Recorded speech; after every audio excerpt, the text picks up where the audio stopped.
What's good? What's good? It's the one, the only, but what do I know? Boxing coming back at y'all with another one, man. So we got Terence Crawford in the news. Terence Crawford could possibly go for to become a three-time undisputed champion, bro. I would love for this to happen, bro, because he already made history being the first male undisputed champion in two divisions as far as the 4-belt era goes. Bro, to become a 3-division undisputed champion, dog, you got to, man. This man is already a first ballot Hall of Famer, man. He continues to just stretch his legacy, man. And I'm gonna talk about his legacy because I feel like Terence Crawford is very he doesn't get the recognition that he deserves. But first and foremost, let me let you hear what Terence Crawford got to say, and then I'm gonna go ahead and let you hear what I did my research on what's going on as far as with the card and everything like that. So just stay tuned, all right?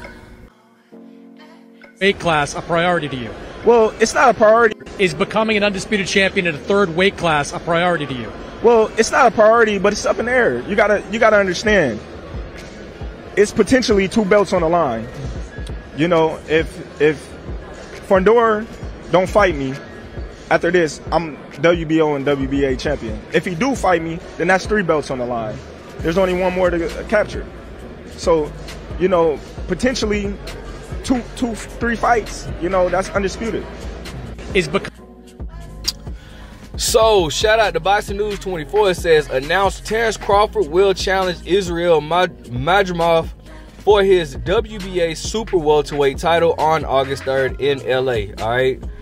Shout out to Los Angeles. Got a partner over there. It's probably gonna go to their fight or whatever. But anyways, listen. It says Terence Crawford will face WBA junior middleweight champion Israel Madrimov. I was gonna say Madrimov on August 3rd in a loaded card at the BMO Stadium in Los Angeles, California. Crawford, who has the record of 40-0 with 31 knockouts, is looking to expand his credentials. It's a big step up for the Nebraska native, who never fought at 154 pounds and has had it pretty easy in his last 6 years of fighting guys who weren't up to the mark talent-wise. A win for Crawford will be his 4th division world title and could help him get the lucrative fight that he's been pushing for against the Golden Star Canelo Alvarez. Now, personally, I'm going to be honest, I don't think that he should even be going for a Canelo Alvarez fight, bro. Canelo is at 168. He's about to compete at 154. I feel like he's better off trying to become undisputed in a 3rd weight class and already just continue to further an already Hall of Fame legacy, okay? But it says Saudi promoter Turki Al-Sheikh is interested in making a fight between Crawford and the superstar, but he's got to defeat Madrimov and possibly Jaron Boots Ennis to get that fight. With the way Madrimov is looking, Crawford may come undone against him. With the way Madrimov is looking, Crawford may come undone against him. Wow. All right, so this is the undercard. Now, this undercard is definitely stacked. All right, we got Virgil Ortiz versus Tim Tszyu. Former WBO 154-pound champion Tim Tszyu, who has the record of 24-1 with 17 knockouts, makes his first appearance after losing his title last March. Tim Tszyu faces the big puncher Ortiz. Now, damn it, if that is not a great fight. Bro, Turki Al-Sheikh, I'm telling you, I told y'all the Saudis is taking over, bro, and I'm glad the Saudis are taking over, because now we're getting great fights like this. Just when people be sleeping on boxing, and just when people be saying, oh, boxing might be dead, bro, we get stuff like this, bro. Like, I'm telling you, that's why I don't feel like boxing will ever die, because it's so much money to be made in boxing. People will always be willing to invest. But bro, the only thing I will say is I wish this fight was for a world title. This should be for a world title or a unification, but a world title at the least. But bro, I'm not gonna complain. This is a great fight. This is what happens when you got money behind boxing, right? All right. But anyways, we got Andy Ruiz versus Jarrell Miller. Former unified heavyweight champion Ruiz fights Big Baby Miller in a crossroad and a match between agent and active fighters. Well, here's the thing. The Saudis must really mess with Jarrell Miller, because Jarrell Miller was at a point where nobody wanted to work with him due to him testing positive for banned substances for like 3 or 4 times.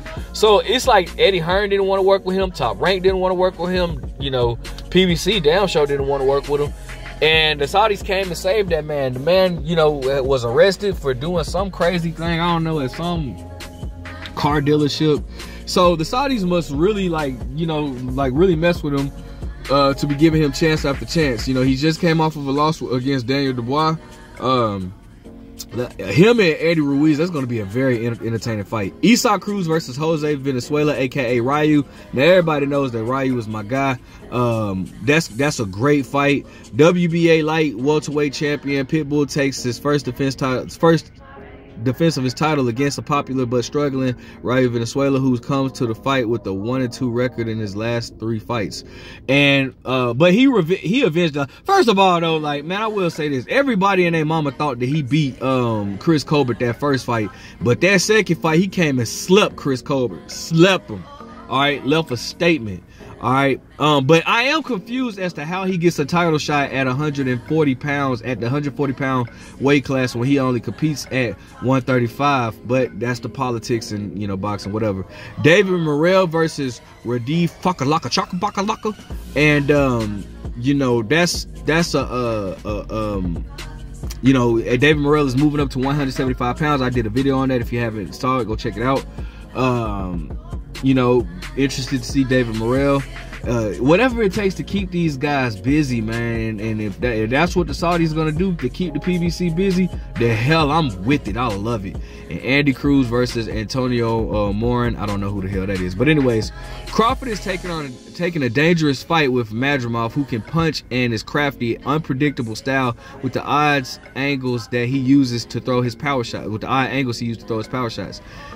If Crawford is forced to take a lot of shots in this fight with Madrimov, he could break down and fall apart. Eddie Hearn promoted Madrimov and has looked exceptional during his short professional career, and is coming off of a 5th-round knockout of Magomed Karbakalaka Parkapaka.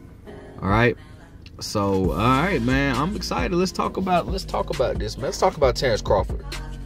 Bro, I want to take a second to go down to Terence Crawford's like resume, because I always feel like Terence Crawford, his resume is so dope, but because the fighters that he's beaten, because they're not popular, people often in boxing want to mix up popularity with talent, and they don't want to give him credit for the great fighters that he's beaten, because they're not as popular as some of the guys that like Errol Spence has beaten. Now, granted, I was always one to go for Errol Spence. I was, you know, I was a huge fan of Terence Crawford, don't get it twisted, but I was more of a fan of Errol Spence. But I've always stated Terence Crawford's resume is so underrated and underappreciated, man. I could go all the way back to like Bradis Prescott, bro. Bradis Prescott, hard-hitting guy, knocked out Amir Khan in 1 round. You know what I'm saying? Ricky Burns, I want to say, if I'm not mistaken, I want to say he took that fight on like a 2-week notice. Was it Ricky Burns that he took on a 2-week notice, or was it Bradis Prescott? One of those fights, I think one of those fights, I know for a fact, he took on a 2-week notice and went over across seas to go fight them and beat them. You know what I'm saying? Ricky Burns is a fighter who ducked the hell out of Adrian Broner. A lot of people don't know that. He got the WBO title off of Ricky Burns and whatnot. Then he fought Yuriorkis Gamboa. And undefeated, you know, back when Yuriorkis still had it, you know what I'm saying? Like, now Yuriorkis was going through his issues with 50 Cent being his promoter, but still, bro, that's a very good fighter, bro. You know, Yuriorkis Gamboa, Olympic gold medalist. Ray Beltran, not really a big name, but I sparred with Ray Beltran, though. He's a good dude. Derek Jean was a good fighter. Derek Jean actually gave Lamont Peterson a very tough fight. Derek Jean, he did. You know, he beat Hank Lundy. That's not really a big name. Hank Lundy's a veteran in the game, but not like a big name. Victor Postal, who had just actually, I want to say, did he stop? Yeah, he stopped Lucas Matisse, because Lucas Matisse, I was swollen and whatnot. He stopped Lucas Matisse. Danny Garcia did not want to fight Victor Postal for whatever reason. I'm not 100% sure why, but Danny Garcia did not want to fight Victor Postal or whatnot, and you know, Terence Crawford ended up unifying with Victor Postal or whatnot. All right, John Molina Jr. That's not too much of a big name. Now Felix Diaz. Oh, that's who I really wanted to get to. Felix Diaz, bro. Felix Diaz, I want to say was a gold medalist, a very good fighter. Actually, it was Felix Diaz who gave Lamont Peterson a very tough fight. I want to say Lamont Peterson beat Derrick Jean too, but Felix Diaz, a lot of people thought Felix Diaz beat Lamont Peterson, and it was a very good fighter. And you know, Terence Crawford stopped him, bro. That's another good fighter. Julius Ndongo, you got to give him credit for Julius Ndongo, because anytime a fighter has a world title, and in Julius Ndongo case, he was a unified champion, you got to give him credit for that. Because I mean, what are you in the weight class for if you're not trying to fight for the titles, right? If you're not trying to get the champions. He became undisputed by beating Julius Ndongo. All right, Jeff Horn, who just beat Pacquiao. Many people thought Pacquiao should have won that fight, but Jeff Horn, I think what it was is Pacquiao did not want any type of problems with Terence Crawford, and Bob Arum was trying to make trying to make Terence Crawford a star. So and also that was rumored to be Pacquiao's last fight under the top ranked banner, right? And so a lot of times, you know, politics or whatever, Bob Arum was like, shoot, forget it, I'm gonna take this WBO off of your belt, off of you, and give it to Jeff Horn, and then we're gonna feed Jeff Horn to Terence Crawford, who will then take that title. Because, like I said, you know, Bob Arum was trying to make a star out of Terence Crawford or whatnot. I do believe that's just the politics of boxing. See, I can tell you, I can teach you something, man. You just gotta listen. All right, Jose Benavidez Jr. When Jose Benavidez was undefeated. All right, Amir Khan, a lot of people felt like Amir Khan might have been past his prime. It is what it is. He wasn't, Terence Crawford couldn't get any fights with the PBC fighters, so, you know, he had to take on who he took on. Aegis Kavalauskas, the Mean Machine, a good fighter, a really good fighter, who doesn't get credit for that. And, you know, he even dropped Terence Crawford. They didn't call it a knockdown, but he dropped him. He knocked him down, and Terence Crawford ended up stopping him. Kell Brook, Sean Porter, the first and only fighter to stop Sean Porter.